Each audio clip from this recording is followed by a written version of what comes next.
बिस्मिल्लाहिर्रहमानिर्रहीम। मैं हूं मोहम्मद आसिफ चौधरी और आज हम चैप्टर 7 पे डिस्कस करेंगे। चैप्टर 7 है fund analysis, cash flow analysis and financial planning. तो ये बहुत इम्पॉर्टेंट टॉपिक हैं जिस पे हम फंड्स का इनफ्लो क्या होता है और फंड का यूजेज क्या होता है, ये चीज़ हम इसमें पढ़ेंगे। इसमें हम ये देखेंगे कि कैश हमें किन किन कहाँ कहाँ से आता है और कहाँ कहाँ हमारा कैश जाता है।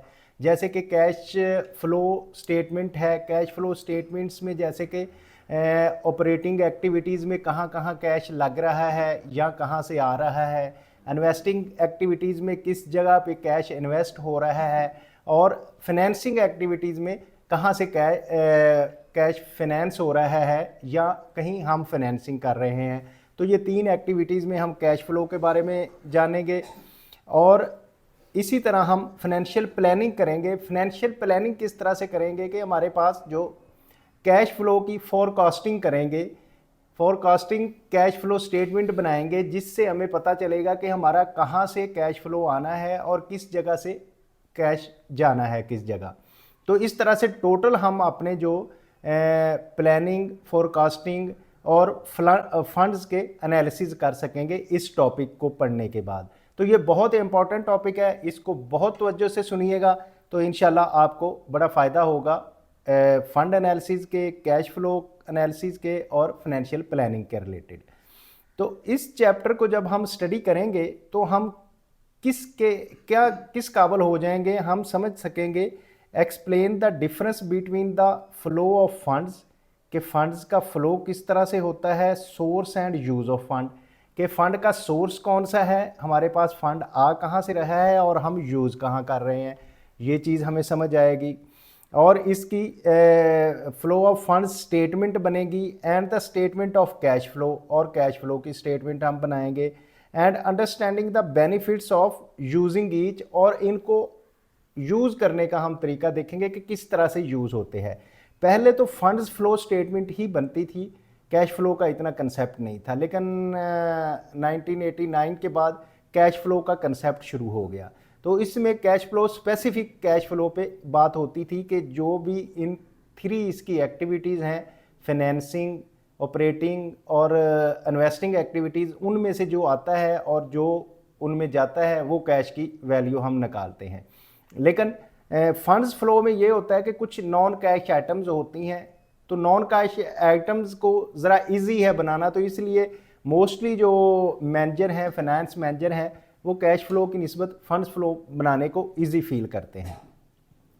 देन हम डिफाइन करेंगे funds and identify source and use of funds, के फंड्स क्या चीज़ हैं और फिर हम कहाँ से ये फंड्स आते हैं, इनका सोर्स क्या है और फिर ये यूज़ कहाँ होते हैं। ये भी इस चैप्टर को पढ़ने के बाद आप इस काबिल हो जाएंगे। Then create a source and use of fund statement, तो हम क्रिएट कर सकेंगे source and use of fund statement के फंड का सोर्स क्या है आने का और यूज़ होने का क्या है। Make adjustment and analyse the final result, और उसमें जो एडजस्टमेंट्स ड्यूरिंग द ईयर होंगी वो एडजस्टमेंट हम कर सकेंगे कि फंड्स कहाँ ओपनिंग, पिछले पीरियड में ओपनिंग किया था, उसका फिर क्लोजिंग क्या है और इसमें क्या क्या एडजस्टमेंट्स हुई हैं, वो सारी एडजस्टमेंट करने के काबिल होंगे। फिर हम describe the purpose of content of the statement of cash flow as well as implication that can be drawn from it, और हम फिर डिस्क्राइब कर सकेंगे कि कैश फ्लो क्या है, इसका कंटेंट क्या होता है, इसमें कौन कौन सी चीज़ें होती हैं, क्या क्या एक्टिविटी होती है, और फिर इसकी एप्लीकेशन जो है किस जगह होती है और इससे क्या हम ड्रा कर सकते हैं। देन हम प्रिपेयर करेंगे cash budget from the forecast sales. अब फोरकास्टिंग होगी, यहाँ तक तो हम पिछले पीरियड का करेंगे, अब इस पॉइंट 5 से हम फोरकास्टिंग करेंगे कैश बजट की फ्रॉम सेल्स, रिसीट्स एंड डिसपर्समेंट, के हमारी सेल्स से रेवेन्यू क्या आ रहा है, रिसीट्स हमें कहाँ से आ रही हैं, और हम इसको डिसबर्स कैसे करेंगे, किस किस जगह खर्च करेंगे और कहाँ लगाएंगे। And know why such budget should be flexible, और ये बजट क्यों फ्लेक्सिबल, क्या क्या फ्लेक्सिबिलिटी इसमें होगी। इस तरह से हमारी नेक्स्ट ईयर की प्लानिंग हो जाएगी फोरकास्टिंग से।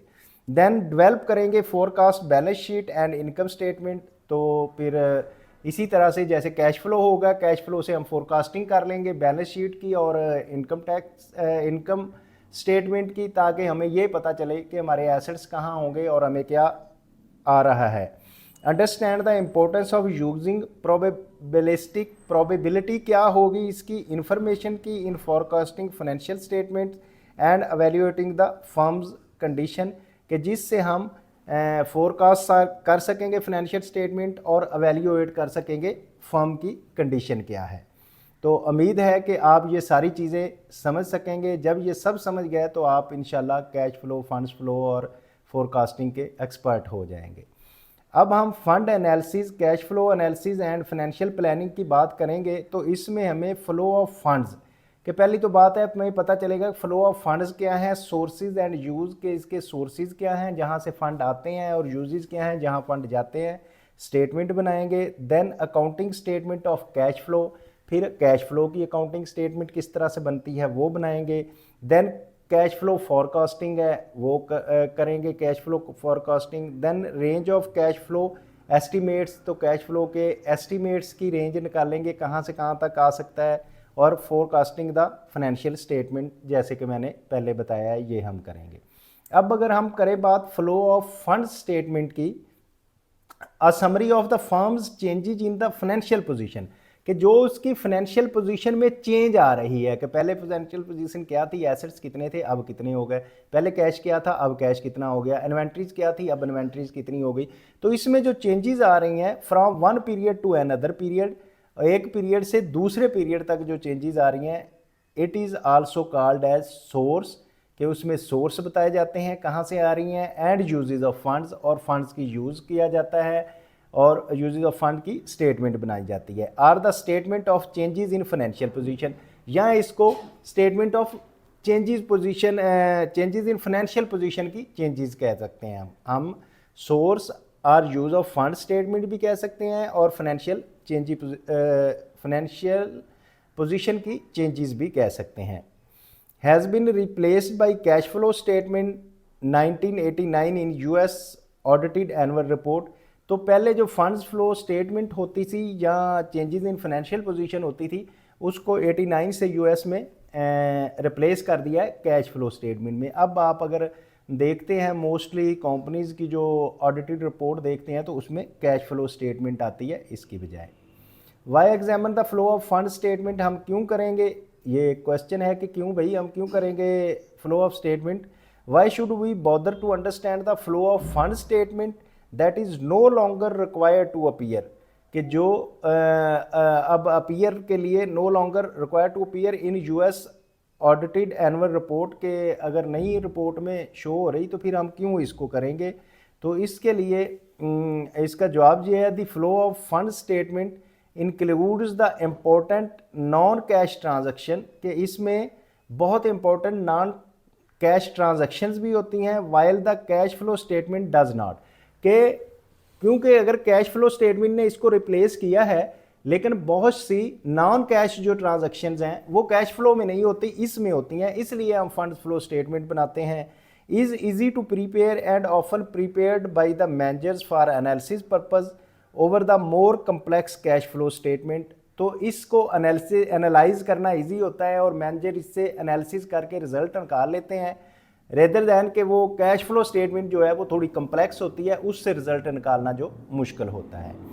Then help you to better understanding the cash flow statement, तो फंड्स फ्लो स्टेटमेंट जो है वो हेल्प करती है कि अच्छी तरह आप कैश फ्लो स्टेटमेंट को अंडरस्टैंड करें, specially it is prepared under the indirect method, जब जो इनडायरेक्ट मेथड्स में प्रिपेयर की जाती है तो आप इसको अच्छी तरह समझ सकते हैं जब आपके पास फंड स्टेटमेंट होगी।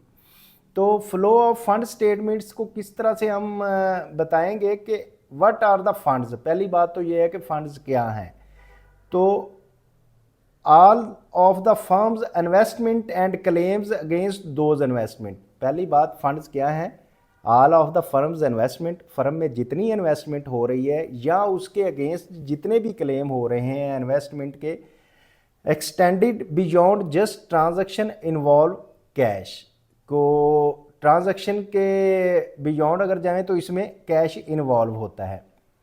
अब अगर हम सोर्सेज एंड यूज़ की स्टेटमेंट लें तो वो क्या होगी, the letter of labelling the boxes stand for usages. एक तो यूजेज का जो है वो यू इस्तेमाल होगा, ये यूज़ हो रहा है। देन सोर्सेज एस, सोर्स का एस हो रहा है। ये हैं एसेट्स एंड लाइबिलिटीज़। एसेट्स का ए और लाइबिलिटीज़ का एल इस्तेमाल हो रहा है। तो इसमें broadly defined the plus minus indicates the increase decrease in assets or liabilities. तो एसेट्स और लाइबिलिटी में प्लस और माइनस जो होता है वो उसकी इंक्रीज और डिक्रीज को शो कर रहा है। तो हम अगर पहले सोर्स की बात करें तो सोर्स जो होता है वो एसेट्स को डिक्रीज करता है और लाइबिलिटी को इंक्रीज करता है। यानी कि सोर्स होता है यहाँ से हमारे पास रिफंड आ रहा है, यहाँ से हमारे पास फंड आ रहा है, वो होता है। और अगर हम बात करें उसके यूज़ की, तो यूज़ जो होता है वो एसेट को इंक्रीज करता है, क्योंकि उस यूज़ से हम एसेट परचेज करते हैं, इन्वेंट्री परचेज कर सकते हैं, कोई प्लांट एंड मशीनरी कर सकते हैं, कुछ भी करेंगे तो एसेट इंक्रीज होगा जब हम फंड को यूज़ करेंगे। और लाइबिलिटी जो है वो डिक्रीज होंगी, कि उसकी पे आउट कर देंगे तो वो डिक्रीज हो जाएंगी। इसी तरह से जब हम सोर्स लेंगे तो सोर्स अगर लोन लेंगे तो वो लाइबिलिटीज़ इंक्रीज हो जाएंगी। तो ये है सोर्स एंड यूज स्टेटमेंट। अब हम बी डब्ल्यूज determination of source and use की क्योंकि बात कर रहे थे, शुरू से हम उसी स्टेटमेंट को लेके आ रहे हैं। तो इसमें अगर हम इसकी बात करें 2006 और 7 की, ये थोड़ी सी इसकी अलाइनमेंट इधर उधर हो गई है। तो हम कैश की अगर बात करें तो कैश ये है 90 है 2007 में, और 2006 में 100 है था। इसका मतलब है 2006 में जो ये 100 था तो अब कितना रह गया है 19। तो इसका जो है कम हो गया है, तो माइनस हो गया है कि एसेट कम हो गया, तो इस मीन ये सोर्स है कि एसेट रिड्यूस हुआ है। अगर हम अकाउंट रिसीवेबल की बात करें तो हमारे पास 2007 में है $394, लेकिन 2006 में हमारे पास थे $410। अब जब $410 से हमारे एसेट्स ये कम हुए हैं, तो एसेट कम हुआ है तो इसका मतलब है ये सोर्स है। देन हम इन्वेंट्रीज़ की बात करेंगे। इन्वेंट्रीज़ हमारे पास अब हैं $696, 2006 में हमारे पास थी $616। तो अब ये इन्वेंट्रीज बढ़ गई हैं हमारी। तो इन्वेंट्री कैसे बढ़ी हैं कि यूज़ हुआ है, इसमें सोर्स नहीं है, यूज़ है कि हमने इसको यूज़ करके इन्वेंट्री बढ़ा ली है। इसी तरह से प्रीपेड एक्सपेंसेस सेम रहे तो इसमें कोई चेंज नहीं आई। अकामुलेटेड टैक्स जो है ये अब हमने 9 से 10 हुआ तो ये एसेट्स बढ़ गया तो ये भी यूज़ हुआ। अब करंट एसेट और करंट लायबिलिटी नॉट एप्लीकेबल, क्योंकि ये टोटल आ रही है। अब फिक्स एसेट्स में अगर हम बात करें तो उसमें भी ये नॉट एप्लीकेबल है, और डेप्रीसिएशन में भी नॉट एप्लीकेबल है। और नेट फिक्स एसेट्स जो हैं उसमें क्योंकि इंक्रीज़ हुआ है तो नेट के लिए फिर वो यूज़ होगा कि फिक्स एसेट में इंक्रीज़ हुआ है। इन्वेस्टमेंट लॉन्ग टर्म लायबिलिटी और इन्वेस्ट अदर एसेट्स की जो है इसमें इसका कोई इफेक्ट नहीं है। तो ये हुआ कि जब हमारा एसेट डिक्रीज हो रहा है तो हमारा सोर्स हो रहा है, और जब हमारा एसेट इंक्रीज हो रहा है तो देन हमारा यूज़ हो रहा है। अगर हम BW डिटर्मिनेशंस की बात करें यूज़ और एस में कैश में, तो ये तो हमने इसकी कर ली। तो अब अगर हम आते हैं लाइबिलिटी साइड पे, तो लाइबिलिटी साइड में हमारे नोट पेबल्स हैं, यानी कि लाइबिलिटी जो है, लाइबिलिटी हमारी 2006 में 295 थी, अब 290 रह गई, यानी कि लाइबिलिटी हमारी कम हो गई। कम हुई तो यूज़ हुआ कि हमने कैश उसको पे ऑफ कर दिया है। इसी तरह अकाउंट पेएबल सेम है, कोई इफेक्ट नहीं है। एक्रूड टैक्सेस जो सेम है, कोई इफेक्ट नहीं है। अदर एक्रूड लाइबिलिटीज सेम है, कोई इफेक्ट नहीं है। लॉन्ग टर्म डेट्स जो हैं वो डिक्रीज़ हो गए हैं। लॉन्ग टर्म डेट्स जो हैं 453 थे, पहले ज़्यादा थे, तो अब जो हैं वो कम हो गए हैं। जब कम हुए हैं तो फिर हमारा सोर्स है कि इससे डेट से हमें सोर्स आया, इंक्रीज होने से, माइनस होने से यूज़ होता है और इंक्रीज से सोर्स होता है। तो ये बात उम्मीद है कि आप बहुत अच्छी तरह समझ गए होंगे। इसी तरह ये हमारी कॉमन स्टॉक में कोई इफेक्ट नहीं, इसमें कोई इफेक्ट नहीं। रिटेन अर्निंग हमारी पहले 2006 में जो थी $157 थी और अब हो गई है $210। ये हमारी प्लस हो गई है। जब प्लस हुई है ये लाइबिलिटी है क्योंकि इक्विटी है, इक्विटी प्लस हुई है तो सोर्स है। तो ये था हमारा आज का अंडरस्टैंडिंग सोर्स और यूज़ के बारे में। अच्छा, अब हम basic source and use statement की बात करें तो किस तरह से बनती है। पहले हम सोर्स की बात बनाएंगे कि ये जो हमारी पिछली अंडरस्टैंडिंग थी उससे इंक्रीज़ रिटेन अर्निंग क्योंकि इंक्रीज़ हुई है तो सोर्स हमारा प्लस होगा। डिक्रीज़ इन अकाउंट रिसीवेबल, रिसीवेबल क्योंकि हमारा एसेट्स था वो डिक्रीज़ हुए हैं, एसेट हमारा कम हुआ है तो प्लस होंगे। Increase in long term debt, long term debt जो कम बड़ा है तो इसलिए भी एसेट प्लस होगा ये। और डिक्रीज़ इन कैश यानी कि कैपिटल जो एसेट कम होंगे लाइबिलिटी बढ़ेगी तो सोर्स होगा। तो ये सारे सोर्स हैं, इनको हमने ऐड किया तो $1 आ गया। तो इसके बदले में अब हमने यूजेज जो किए, इंक्रीज़ इन इन्वेंट्री, इन्वेंट्री में जब यूज़ में एसेट इंक्रीज़ होंगे तो प्लस होगा और लाइबिलिटी डिक्रीज़ होंगी तो माइनस होगा। तो इंक्रीज इन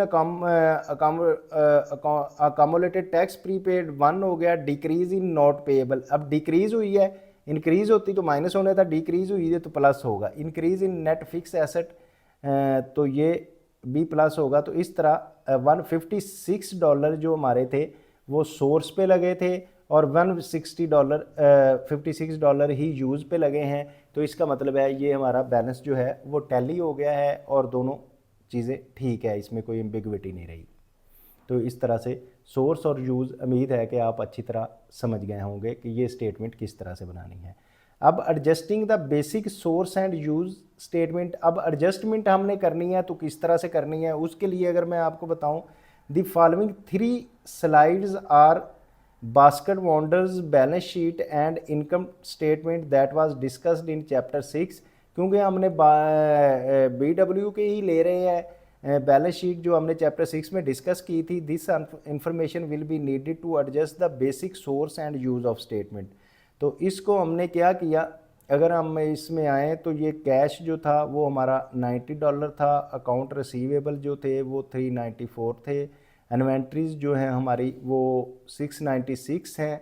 तो ये थोड़ी सी एडजस्टमेंट जो लड़के ने की है वो उसमें थोड़ी सी प्रॉब्लम आ रही है, लेकिन ये हम इस तरह से इसको कैश को पढ़ लेंगे, अकाउंट रिसीवेबल को, इन्वेंट्रीज को और प्रीपेड एक्सपेंसेस को। तो अकामुलेटेड डेप्रिसिएशन ये टोटल हम करें तो टोटल करंट एसेट्स जो हमारे हैं वो 1195 आएंगे जो पिछली उसकी रिटर्न के मुताबिक थे। इसमें आगे इसके ABCD जो है इसकी नॉमिनेशन इसके मुताबिक दी हुई है वो भी हम जिक्र करेंगे। और नेट फिक्स एसेट्स की अगर हम बात करें तो इन्वेस्टमेंट और एसेट्स जो हैं इनको भी हम जब ऐड करते हैं तो टोटल एसेट्स जो हैं 2169 आ रहे हैं।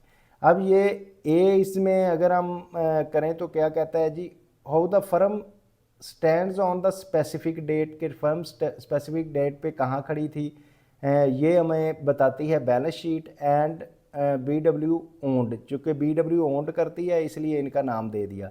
सी क्या है, amount owned by the customer, जिसको सी ये है हमारे अकाउंट रिसीवेबल। तो अकाउंट रिसीवेबल क्या होते हैं, जो हमारे कस्टमर्स के पास पैसे खड़े होते हैं उनको कहते हैं। डी में हमारा आ रहा है prepaid expenses, future expenses items that already paid, कि ये हमारा एसेट है, फ्यूचर में एक्सपेंस होना था ये प्रीपेड एक्सपेंस, लेकिन अब से हमने इसको पे कर दिया है। इसी तरह अगर हम बात करें ई की, cash likely to convertible to cash within 1 year, तो ऐसा कैश जो है करंट एसेट्स ऐसा होता है जो विद इन 1 ईयर जो कन्वर्टिबल टू कैश हो जाए। और ओरिजिनल अमाउंट पेड एफ जो आ रही है ये है एसेट्स एट कॉस्ट जो हमने ख़रीदे हैं। Accumulated deductions for the wear and tear जो अकामुलेटेड डेप्रिसिएशन हो रही है उसकी हो रही है। अगर हम बात करें लाइबिलिटी साइड की तो BW की बैलेंस शीट की जो लाइबिलिटी साइड है उसमें अगर हम आएँ तो ये आ रहा है कि नोट्स पेएबल, नोट्स पेएबल $290 के हैं, अकाउंट्स पेएबल जो हैं वो $94 के हैं, एक्रूड टैक्सेस जो हैं वो 16 के हैं और अदर एक्रूड लाइबिलिटीज़ 100 की हैं। तो इस तरह करंट लाइबिलिटीज़ जो हमारी हो गई $500 की और लॉन्ग टर्म जो डेट्स हैं वो 530 के हैं। तो अब हमारे अगर कॉमन स्टॉक की और पेड अप कैपिटल की बात करें और बाकी रिटेन अर्निंग, तो इस तरह हमारे पास 1100 और 39 की बनती है। तो ये नोट पेएबल जो होते हैं, एसेट्स जो टोटल हैं, total assets is equal to liability plus equity होते हैं। तो ठीक है, हमारे अब टोटल एसेट्स तो हमारे आ गए थे। अब हम आते हैं कि व्हाट BW ओज एंड ओनरशिप पोजीशन क्या है। अब अगर हम सी की बात करें, अकाउंट्स पेएबल जो थे वो owes to supplies for the goods and services, जो हमने परचेजेज की या हमने सर्विसेज ली उसके अगेंस्ट हमने जो पैसे देने हैं वो आते हैं। और डी जो है अक्रूड टैक्सेस हैं, अनपेड अक्रूड लाइबिलिटीज़ हैं, अनपेड वेजेस सैलरीज एटसेट्रा हैं। और ई जो है करंट लाइबिलिटीज़। करंट लाइबिलिटीज़ कौन सी होती हैं? Debt payable within 1 year, 1 साल के अंदर अंदर करने हैं। और लॉन्ग टर्म लाइबिलिटीज़ वो होती हैं जो 1 साल से ज़्यादा पीरियड में हमने पे करनी होती है। और जी अगर हम बात करें तो ओरिजिनल इन्वेस्टमेंट है। और कैपिटल एच की बात करें तो रिटेन अर्निंग ऐसी है जो हमारी पिछले सालों का प्रॉफिट था और उसको हमने रिटेन किया है। तो अब हम बास्केट बाउंडर्स की जो इनकम स्टेटमेंट है उसकी बात करेंगे। तो basket bounders statement of earning in thousands for the year ending 31 December 2007, यानी कि ये एक स्पेसिफिक पीरियड के लिए होती है। किस साल की है? जो 31 दिसंबर को ख़त्म हो रहा है। तो इसमें हम नेट सेल्स की बात करें तो हमारे पास आ रही हैं $2211। और कॉस्ट ऑफ गुड्स सोल्ड की बात करें बी तो वो आ रही है 1599। और ग्रॉस प्रॉफिट हमारे पास आ रहा है, इन दोनों का बैलेंस जो होगा वो हमारे पास आ जाएगा 612 के। टोटल सेल्स में माइनस कास्ट ऑफ सोल्ड निकालेंगे तो बाकी ग्रॉस प्रॉफिट आ जाएगा। तो बाकी जो है sale supply general administrative expenses जो हैं वो 402 हैं। और अर्निंग बिफोर टैक्स जो है $210 है। तो इस तरह इंटरेस्ट एक्सपेंस हमारा जो है $59 है। तो अर्निंग बिफोर टैक्सेस जो बनेगा वो आ जाएगा $151। तो एक अर्निंग बिफोर इनकम टैक्स है और एक है अर्निंग आफ्टर टैक्स है। तो इनकम टैक्स अगर हम निकालेंगे इसके तो उसके बाद आ जाएगा अर्निंग आफ्टर टैक्स, जब इनकम टैक्स निकल जाएगा।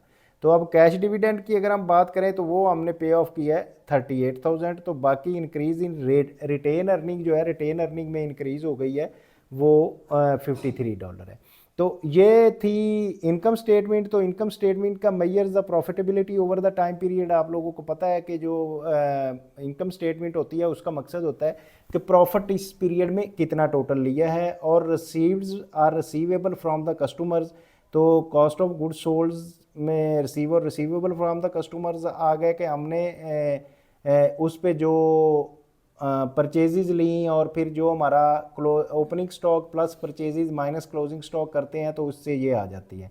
Sales common advances are officers salary जो सी में आ गया। एक्सपेंसेस जो हैं जनरल एडमिनिस्ट्रेटिव एक्सपेंसेस जो हैं। फिर उसके बाद डी ऑपरेटिंग इनकम है जो आपकी आ रही है अर्निंग बिफोर इनकम टैक्स। और ये जो है cost of borrowed fund. Cost of borrowed fund है इंटरेस्ट एक्सपेंस, क्योंकि हमने इंटरेस्ट लिया तो ये डिडक्टिबल अलाउंस है कि हम इसको प्रॉफिट एंड लॉस अकाउंट में से माइनस करेंगे, जिसकी वजह से हमें जो है नेट इनकम जो टैक्सेबल इनकम मिलेगी। तो इसलिए हमारा इंटरेस्ट एक्सपेंस डिडक्टिबल अलाउंस है। अब अगर एफ की बात करें तो ये है टैक्सेबल इनकम, जिस पे आके हमने टैक्स कलेक्ट करना है और फिर ये टैक्स आ जाएगा। तो अर्निंग आफ्टर टैक्स आ जाएगी 91 जो है amount earned for the share holder हो जाती है। तो उसमें से हम डिविडेंड दे देते हैं या फिर उसको फॉर नेक्स्ट इन्वेस्टमेंट के लिए हम उसको रख लेते हैं रिटेन अर्निंग्स में। तो ये इनकम स्टेटमेंट की भी बात हो गई और इसमें सारी अंडरस्टैंडिंग भी हमारी हो गई कि क्या क्या चीज़ें होती हैं। तो अब adjusting the basic source and usages statement अगर हमने बनानी हो तो उसको क्या करेंगे? Recognise the profit and dividend. तो हम प्रॉफिट और डिविडेंड को रिकॉग्नाइज करेंगे। Change in retained earning is composed of the profit and dividend. तो रिटेन अर्निंग जो होती है वो प्रॉफिट जो आता है उसमें से डिविडेंड माइनस हो जाता है, बाकी रिटेन अर्निंग में रहती है। तो हमारा सोर्स क्या होगा? नेट प्रॉफिट, जिससे ये बढ़ रहा है तो इसको सोर्स कहेंगे। और यूज़ क्या होगा? कैश डिविडेंड, क्योंकि हमने कैश डिविडेंड दे दिया ऑफ कर दिया तो ये हमारा यूज़ हो जाएगा, कैश को एक्सपेंस कर दिया तो इसमें से हमारे पास आया। तो नेट सोर्स जो होगा इंक्रीज रिटेन अर्निंग आ जाएगी 53 से, क्योंकि हमारा तो नेट प्रॉफिट था उसमें से हमने डिविडेंड दिया तो बाकी हमारी रिटेन अर्निंग आ जाएगी। तो इसी तरह हम basic source of usages statement की अगर हम बात करें तो इसमें recognise the depreciation and gross changes in the fix asset को हमने रिकग्नाइज करना होगा। Change in net fix asset is composed of depreciation and के जो चेंज आई है फिक्स एसेट में वो क्योंकि डेप्रिसिएशन उसकी हो रही है तो कम्युलेटेड डेप्रिसिएशन हमारा जो सोर्स है एक्सपेंस है बेसिकली इसमें एक्सपेंस हो रहा है एसेट कम हो रहा है तो ये 30 होगा। और let's use the add to fix asset में एडिशन अगर हुई है तो वो आ जाएगा यूज़ में आएगा कि एसेट हमारा ऐड हुआ है तो वो इसमें जो इस एसेट में से ये डेप्रिसिएशन निकलेगी तो नेट इंक्रीज जो एसेट में आएगी वो $70 की आ जाएगी। अब sources and use statement source side की अगर हम बात करें सोर्सेज हमारे पास ये जो पिछली हमने स्टेटमेंट के सारे सोर्सेज और यूजेस की बात की है तो अब हम अगर मतलब फंड्स सोर्सेज में fund provided by the operation net profit जो आया है हमारा सोर्स है। डेप्रीसिएशन क्योंकि एक्सपेंस हुआ है गया ये हमारा सोर्स है। डिक्रीज इन अकाउंट रिसीवेबल जो थे वो कम हुए थे मीन ये है कि हमने पैसे रिसीव कर लिए हैं। Increase in long term liabilities increase होने का मतलब है कि हमने लोन लिया है यानी कि हमारे पास आए हैं तो ये सोर्स हैं। And increase long term debts हुआ है तो फिर भी हमारे पास आए हैं। और डिक्रीज कैश हुआ है तो कैश का वो कुछ कम लिया मैंने। लाइबिलिटी इंक्रीज हो रही हैं और एसेट जो हैं वो डिक्रीज हो रहे हैं देन ये सोर्सेज हैं तो ये आ गया हमारे पास $224। इसी तरह यूजेस की बात हो गई ये उसके उल्ट होगा कि अगर हमारा एसेट इंक्रीज हो रहे हैं और लाइबिलिटी डिक्रीज हो रही है तो फिर हमारा यूजेज होगा। जैसे कि डिविडेंड हमने दिया तो 38 आ गया। एडिशन टू फिक्स एसेट अब एसेट इंक्रीज हुए तो वो भी हमारा यूज़ आ गया। इंक्रीज इन इन्वेंट्री है इंक्रीज हो रहा है एसेट तो यूज़ है। इंक्रीज इन अक्रूड टैक्सेस है इंक्रीज है। डिक्रीज इन नोट्स पेएबल अब हमने पे कर दिया लाइबिलिटी डिक्रीज हुई तो ये यूज़ है। तो इस तरह से एसेट जब इंक्रीज होगा तो यूज़ में है और लाइबिलिटी डिक्रीज होगी तो यूज़ में है। इसी तरह अगर हम पिछली स्लाइड में सोर्स की बात करें अगर एसेट हमारा डिक्रीज होता है तो जो सोर्स है और लाइबिलिटी इंक्रीज होती है तो ये सोर्स है। तो इसी तरह यूज़ और सोर्स का बैलेंस टैली हो गया। तो अगर एनालाइज करें सोर्स एंड यूज स्टेटमेंट को तो सोर्स और यूजेस की क्या है primarily through net profit from operation and long term debt increase कि प्रॉफिट और जो है एसेट जो हमने primary through net profit from operation से जो प्रॉफिट आपने कमाया एंड लॉन्ग टर्म डेट्स जो हैं वो इंक्रीज हुए हैं। और यूज़ की बात करें primarily through an increase in inventory में हमारी इंक्रीज हुई है and expenditure on the capital asset तो कैपिटल एसेट का इंक्रीज हुआ है क्योंकि उस पर हमने एक्सपेंडिचर किया था। तो अब हम स्टेटमेंट ऑफ कैश फ्लो की अगर बात करेंगे तो summary of the firms payment during the period of time तो क्या होगा this statement report cash inflow and outflow basis on the firms.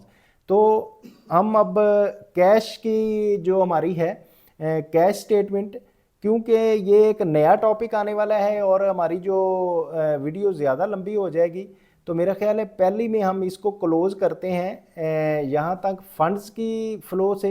तो उम्मीद है कि वो फंड्स का आप सोर्स और यूज़ बिल्कुल अच्छी तरह समझ गए होंगे और इस चैप्टर का थीम भी समझ गए होंगे। तो अगर इसमें आपको कोई प्रॉब्लम आ रही है तो आप कमेंट बॉक्स में कमेंट करें तो उसका प्रॉपर रिप्लाई दिया जाएगा। और अगर आप चाहते हैं कि बाकी लोग भी इसको समझें तो इसको लाइक करें शेयर करें सब्सक्राइब करें। Thank you very much. अब हम नेक्स्ट अपने पार्ट 2 में स्टेटमेंट ऑफ कैश फ्लो की बात करेंगे।